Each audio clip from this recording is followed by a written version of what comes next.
Question number 5 কি কৈছে same question আগৰ দৰে तो is it possible to design a rectangular part of perimeter 80 meter perimeter দিয়া আছে 80 meter and area কিমান দিয়া আছে 400 meter if so find its length and breadth তো এটাৰ length আৰু breadth ওলাব লাগে তো এতিয়া কথা হল আমি লেট কৰিম লেট length কিমান ধৰিম x আৰু breadth কিমান ধৰিম যেটো length হ'ব আৰু যেটো perimeter এইটো perimeter আছিল perimeter কিমান আছিল perimeter to সোয়াত 80 মিটার আছিল হয়না তো perimeter is equal to কি লিখিব আৰু 2 into l plus b is equal to 80 হয়না ইয়াৰ পৰা 2 to ইফালে দিলে কি হ'ব l plus b ইফালে থাকিব ইফালে কি হ'ব 80 by 2 হ'ব তো কটাকটি কৰিলে কিমান থাকিব 40 থাকিব তো l plus b is equal to 40 metre তাৰ মানে l আৰু b প্লাস কৰিলে লেন্থ আৰু ব্ৰেথ প্লাস কৰি কিমান হৈছে 40 মিটাৰ হৈছে তো এতিয়া কৈছে লেন্থ যদি x ধৰো ইয়াৰ পৰা লেন্থ তো ধৰিছো x তো ব্ৰেথ কিমান হ'ব 40 ৰ পৰা এটো লেন্থ আৰু ব্ৰেথ মিলি 40 মিটাৰ হৈ আছে তো লেন্থ যদি x ধৰিছো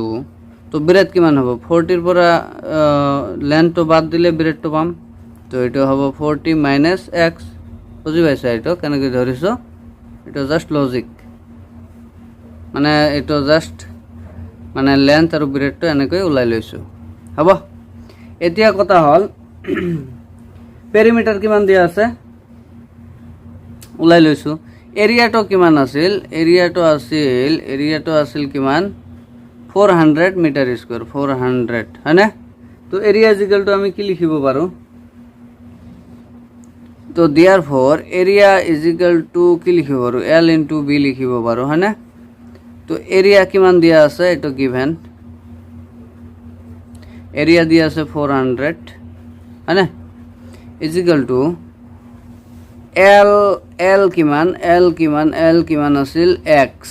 into b কিমান আছিল 40 - x হল এটোৰ পৰা ইকুয়েশন উলাই লও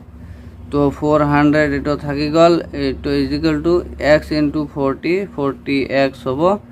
মাইনাস x স্কয়ার হবো আচ্ছা এটো জাস্ট এফালে লই আহা তো এটো করিলে কি হবো এইফালে লই আহিলে minus x square plus 40x এটো এইফালে লই যাও minus 400 is equal to 0 just এটো মানে একঠাই কৰিছো এটোৰ পৰা এটো লিখিছো তাৰ মানে -x স্কয়াৰ টো আগত লিখিছো তাৰ পিছত প্লাস অৰ 40x লিখিছো তাৰ পিছত এইটো 400 টো এইফালে লৈ আইছিলো -400 হল আৰু এইফালে কি থাকিল 0 থাকিল আনে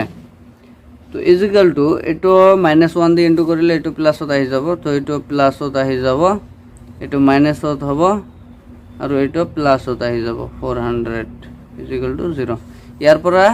আমি চেক কৰিম পসিবল হয় না নাই a is equal to 1 b is equal to -40 c is equal to 400 বুঝি পাইছা ইয়াৰ পৰা d is equal to কি b স্কয়াৰ -4ac লিখিব পাৰি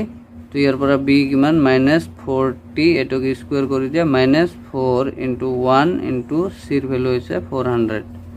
তো এটো 40 কি স্কয়াৰ কৰিলে কিমান হ'ব 4 4 1600 হ'ব -4 4 1600 হবো হয় না ইজ ইকুয়াল টু এটো কি হল 0 হল তো 0 এর ইকুয়াল হল হয় না d এর ভ্যালুটা 0 এর ইকুয়াল তো এটো কি হবো রিয়েল রুটস হবো এটো রিয়েল রুটস হবো 2 ইকুয়াল রিয়েল রুটস হবো হয় না তো এতিয়া কি কয় এটো x এর ভ্যালু উলাই দিলাম তো x এর ভ্যালু কেনেকৈ উলাম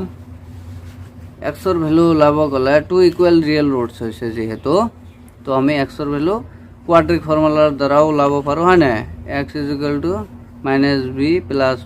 -b square - 4ac যে আছিল এটোৰ দ্বাৰা উলাব পাৰো 2a তো 2 into a এৰ ভ্যালু কিমান আছিল 1 আছিল আৰু -b এৰ ভ্যালু কিমান -40 প্লাস মাইনাস এইখিনি কৰিলে 0 পাইছো হয় না তো এইখিনি তো 0 হল, তো এটা মাইনাস মাইনাস ইন্টু করলে প্লাস ওর 40/2 কটাকটি করা এটা 20 থাকিল। তো আমার x ইজিক্যাল টু কিমান ওলাল, x ইজিক্যাল টু 20 ওলাল হল। তো আমার লেন্থ কিমান হ'ব, l ইজিক্যাল টু l কিমান আছিল, x আছিল নহয়, l ইজিক্যাল টু x আছিল। তো x ইজিক্যাল টু 20 মিটাৰ ওলাইছে।